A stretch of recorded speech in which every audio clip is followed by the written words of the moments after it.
Hello everyone and welcome back to the channel. In today's video we'll be talking all about Google Tasks. So without further ado, let's dive right in.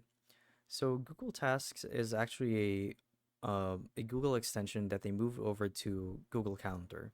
Now this actually used to be a standalone app that you would normally use for productivity tools or just work in general.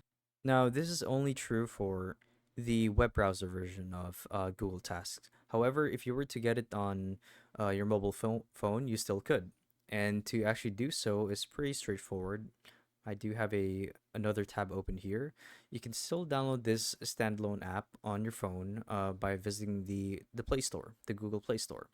Now, if you're on Apple, however, you would want to go to the App Store and just look for Google Tasks, and it should show you a download for it, and you'd be able to use all of its features just like normal, as you guys can see here.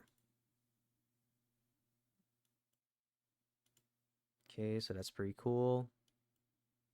Yeah, but like I was saying, on the desktop version of this, they've moved it over to Google Calendar, and to access it, all you have to do is simply log into your Google account and navigate to the top right corner of your screen until you see the profile icon. And next to it are 9 dots that represent the apps that you have installed, or rather, the apps that are tied to your Google account. So when you click on this, you'll see that there's the Google Calendar, and you're simply going to click on that, and it should take you to this page right here where you have access to Google Tasks. Now, for the desktop version, all of the features that came with Google Tasks have been built into this right here. And by that, I mean, if I were to add a task here, let's say, what's this? Okay, Friday. Okay, no, let's do Saturday. Saturday, 1:30 a.m.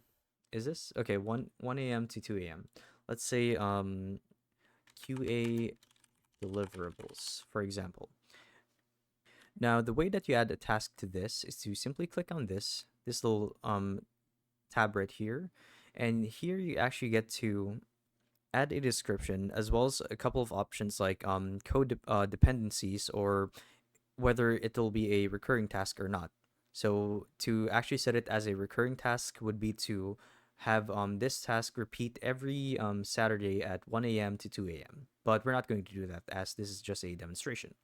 Now, if you navigate over to My Tasks right here, this should take you to a preset, or rather, a list of all of your saved tasks. Now, this is something that you actually get to configure somewhere else, and I'll show you just how to do that later on. But anyway, so if you were to make a task here, you would simply, let's say, make sure to check for mistakes. Now, this is just an example. Let's actually have it set to bullet form. Okay, so there's no, there we go. And double check for grammatical errors. Okay, so that's one. Yeah, so, well, you guys get the gist. It's pretty straightforward. So once you've made your choices, simply hit save, and there you go. It should be shown right here. So that's cool. Now let's actually get to talking about the presets for tasks, or rather, to-dos that are tied to your work or your just your everyday routine in general. So to actually access that, you want to navigate to the top right again, as before, and click on this check mark right here that says tasks. So when you click on this, it should take you to all of your tasks for that day, as well as the following days of the month. Now here, it acts as like a checklist form where if you click on the check mark, obviously you mark it as complete, and therefore you're done. Now, if it was a recurring task, the next time that this would come up would be next week Saturday at the same time. Now, to actually create a bunch of preset tasks that you could add to custom-made ones, you would want to navigate to the left side of your screen and click on Create New List. Now here, you'll get to fully configure a list of tasks as well as your to-dos for that day, or rather, for any day of the month. So let's just pretend that I'm a video editor. So I would put a new list labeled video editing. Done. When you click on this, you could add a task here. Oh, sorry. You could add a task here. That's a preset. So let's say uh file compression. Another one, video cuts and thumbnails. Okay, so that's one. Now let's actually go back to the calendar and see how we can apply this to um our everyday routine. So let's click on let's see.